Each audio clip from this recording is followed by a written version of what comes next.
A doença de Chagas, ou a tripanossomiase americana, ela é uma infecção parasitária, antropozoonose, causada pelo protozoário flagelado Trypanosoma cruzi e é transmitida pelo triatomínio, que é popularmente conhecido como bicho barbeiro. O agente causador, nos homens e nos animais, ele vive no sangue periférico e nas fibras musculares, especialmente nas cardíacas e nas digestivas. A doença ela apresenta um curso bifásico, uma fase aguda e uma fase crônica, sendo que a fase aguda, muitas vezes sem sintomas, ela pode evoluir para uma fase crônica. A gravidade dos casos pode estar relacionada à cepa infectante, à via de transmissão e também à associação com outras patologias concomitantes. A doença de Chagas é uma doença que atinge principalmente pessoas de baixas rendas e moradoras de zonas rurais. Essa relação ela acontece porque a principal forma de transmissão é a contaminação pelas fezes do barbeiro, que se aloja no barro presente em casas de alvenarias. De acordo com a classificação da Organização Mundial da Saúde, a OMS, essa é uma doença negligenciada, pois não recebe a atenção e importância necessária por parte dos países onde ela é endêmica. A doença de Chagas tem sido denominada de doença silenciosa e silenciada, não apenas por seu curso clínico lento e frequentemente assintomático, mas também porque afeta, na verdade, principalmente pessoas pobres que não têm voz política ou acesso a serviços de saúde.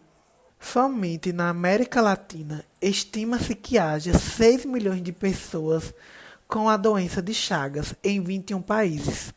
No Brasil, todos os casos diagnosticados dessa infecção devem ser obrigatoriamente informados ao Ministério da Saúde. Desse modo, o governo federal pode ter mais controle acerca das oscilações no número de infectados em território nacional. Segundo os dados divulgados pelo Ministério da Saúde, em parceria com a Secretaria da Vigilância em Saúde, em 2020 foram confirmados 146 casos de doença de Chagas no Brasil, entre os 2.193 casos suspeitos. A letalidade dessa enfermidade atingiu 2% dos casos confirmados, sendo todos os óbitos ocorridos no estado do Pará. A região norte ela se destacou ao apresentar a maior taxa de incidência da doença. A maioria dos casos eram do sexo masculino e cerca de 6% das mulheres que contraíram a doença estavam gestantes. A respeito da cor ou a raça dos contaminados, em 85% dos casos, eles se declararam como pertencentes à cor parda. A maior proporção de indivíduos doentes de doença de Chagas no Brasil foi jovens e adultos do sexo masculino. A forma de transmissão mais frequente registrada foi a oral, seguida da forma ignorada, ou seja, aquela sem identificação da provável fonte de infecção. No entanto, ocorreu uma redução de 97% da notificação de casos suspeitos da fase aguda e também a queda de 66% de casos confirmados por doença de Chagas em 2020, em relação a 2019. Dando continuidade à apresentação, agora nós vamos falar sobre a causa e os meios de transmissão da doença de Chagas. E, a princípio, é importante sabermos sobre essas duas características, sobre a causa e a transmissão da doença, visto que muitas pessoas ainda costumam pensar que o que causa a doença de Chagas é o barbeiro. No entanto, o barbeiro ele é um inseto vetor da doença. O que vai ocasionar a doença de Chagas é o protozoário chamado Trypanosoma cruzi, que vai parasitar o sangue e os tecidos de pessoas e animais. Mas também surge a dúvida em relação aos meios de transmissão da doença de Chagas. E, bom, existem algumas formas de transmissão da doença, mas a mais conhecida é a transmissão vetorial. E como ela ocorre?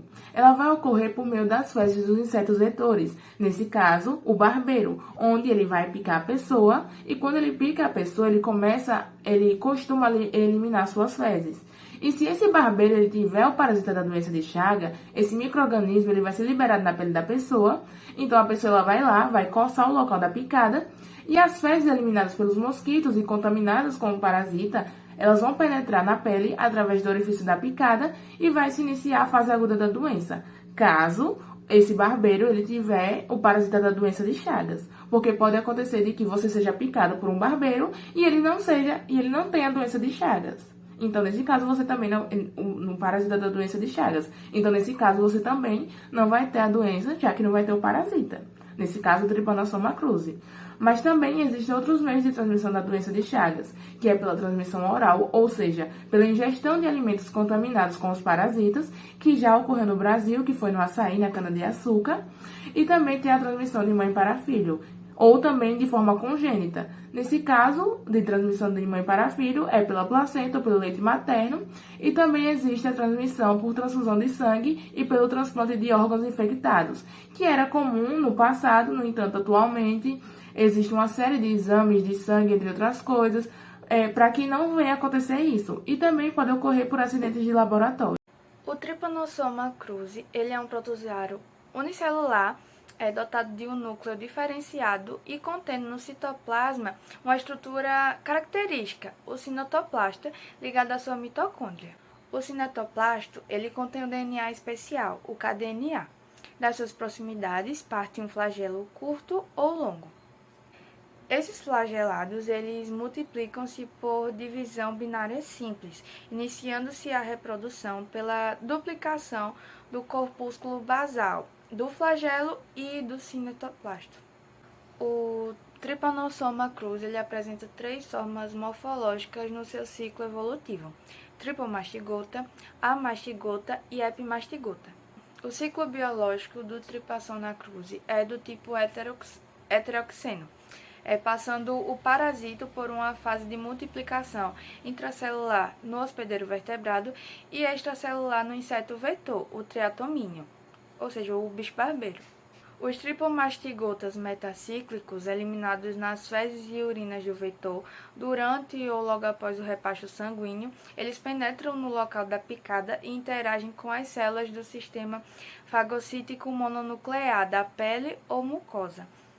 Neste local vai ocorrer a transformação para a forma amastigota intracelular, que se multiplica por divisão binária simples. A seguir, vai ocorrer a diferenciação dos amastigotas em tripomastigotas, que são liberados da célula hospedeira, caindo no intestício.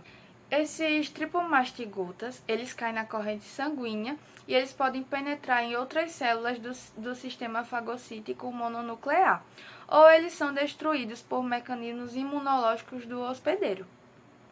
Eles podem ainda ser ingeridos por triatomíneos, onde eles vão cumprir o seu ciclo extracelular. Os triatomíneos vetores, que no caso é exemplo do bicho barbeiro, eles se infectam ao ingerir as formas tripomastigotas presentes na corrente sanguínea do hospedeiro vertebrado durante o repasto sanguíneo. No estômago do inseto, as formas tripomastigotas passam a ser epimastigotas, que se multiplicam intensamente. Por isso, são consideradas as formas de manutenção da infecção do vetor.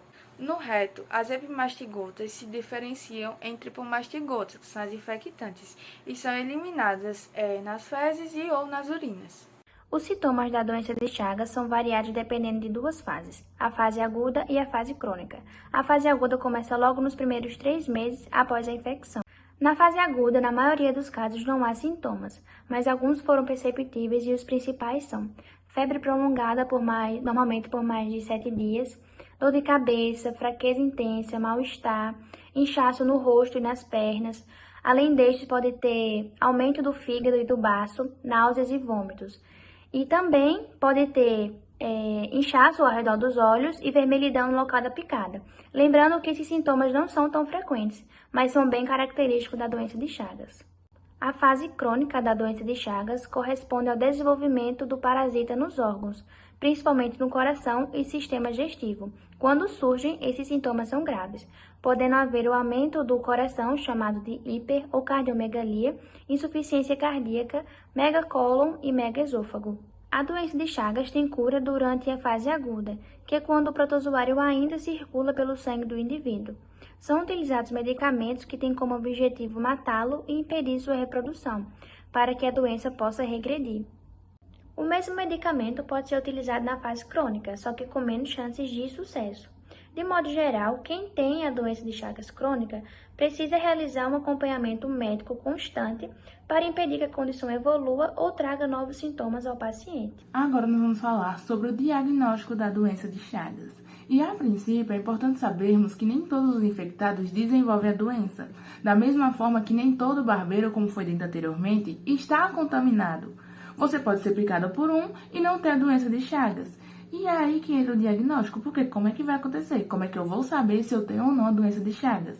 E como foi dito nos sintomas, existem fases. Tem a fase aguda e a fase crônica. E o diagnóstico ele vai ocorrer nessas duas fases. O diagnóstico na fase crônica ele vai ocorrer pela visualização do parasita no exame direto do sangue ao microscópio. Já o diagnóstico na fase crônica, ele é feito usando sorologia para detectar a presença de anticorpos como resposta do sistema imune contra a infecção. No entanto, para determinar se o paciente está infectado com o parasita, as equipes de saúde precisam fazer de 2 a 3 exames de sangue. Então, é uma boa quantidade de exame. É por isso que tem se pressionado pelo desenvolvimento de novos testes rápidos, para simplificar o diagnóstico da doença e ampliar o acesso ao diagnóstico na atenção primária de saúde. Descoberta em 1909 pelo genial cientista brasileiro Carlos Chagas, esta doença deve merecer atenção especial do governo e dos segmentos das populações, pois, embora seja difícil sua cura, ela pode e deve ser prevenida, evitando-se que as novas gerações se contaminem. Neste sentido, além da ação específica do governo através da SUCAM, o controle da doença vai depender muito da participação governamental em torno de problemas sociais, políticos e econômicos das comunidades afetadas. A prevenção da doença de Chagas está intimamente relacionada a um modo de transmissão. Uma das formas de controle é evitar que o inseto barbeiro forme colônia dentro das residências, por meio da aplicação de inseticidas residuais feita por equipes técnicas habilitadas. Em áreas onde os insetos possam entrar nas casas voando pelas aberturas ou frestas, podem-se usar mosquiteiros e telas metálicas. Recomenda-se usar também medidas de proteção individual, como repelente, roupas de manga longas e etc., durante a realização de atividades noturnas em áreas de mata. Para prevenir a transmissão oral, devem ser intensificadas as ações de vigilância sanitária e inspeções em todas as etapas das cadeias de produção de alimentos suscetíveis à contaminação.